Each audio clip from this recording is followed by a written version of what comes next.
हर्षवर्धन के शासन काल से ही उसके मृत्यु के बाद प्रारंभ हो चुका है। तो भारत में मध्यकाल,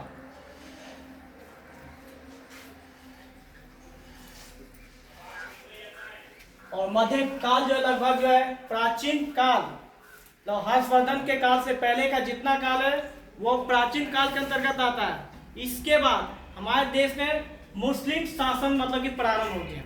इससे सबसे पहले हम लोग मोहम्मद बिन कासिम जो सबसे प्रथम जो था मुस्लिम आक्रमणकारी था, लेकिन वो भारत में आया लेकिन अपना जो है कुछ भी वो कर नहीं पाया, क्योंकि वो सब आक्रमणकारी के अंतर्गत आता था, लुटेरा सब था, मतलब देश को लूटने के लिए आता था, लेकिन वो देश से कुछ भी लूट कर नहीं ले गया। उसके बाद सेकंड जो नंबर आया वो था महमूद गजनवी।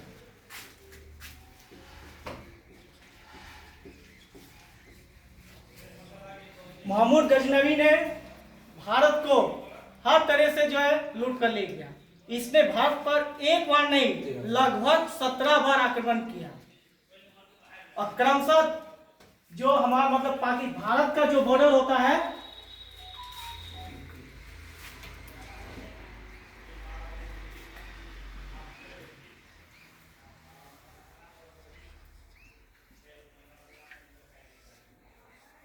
इस तरफ हम लोग का पाकिस्तान क्षेत्र है, और यहाँ पे पाकिस्तान के बाद जिसको दुरंत लाइन कहा जाता है वो पहले भारत और अफगानिस्तान के बीच का मतलब कि सीमा रेखा था। उसके बाद ये पाकिस्तान के विभाजन के बाद, आज़ादी के बाद ये पाकिस्तान और अफगानिस्तान के बीच हो गया, और इसी के बीच में एक दर्रा है। लोग आक्रमणकारी जितना था वो उस दर्रा को पार करते हुए भारत के क्षेत्र में प्रवेश करता था। इसके बाद महमूद गजनवी 17 बार आक्रमण किया, लेकिन वो देश को लूट कर ले गया। यहाँ तक कि गुजरात का जो सोमनाथ मंदिर है उसको भी लूट कर ले गया।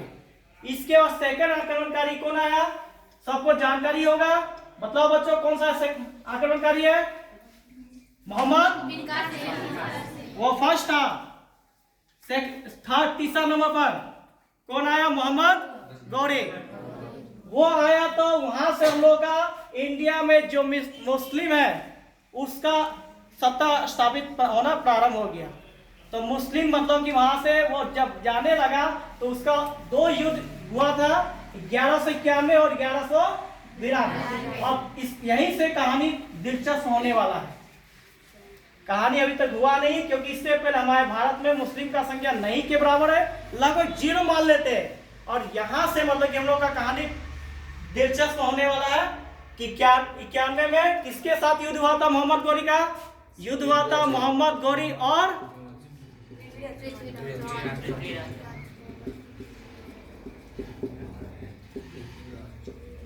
पृथ्वीराज चौहान।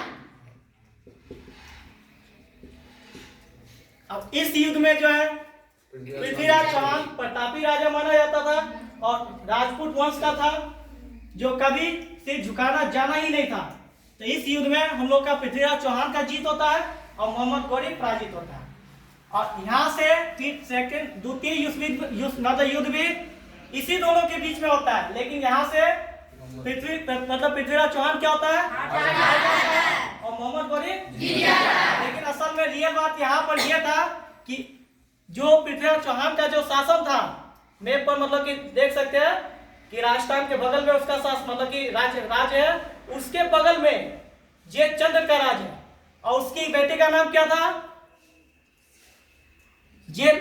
सयोजिता।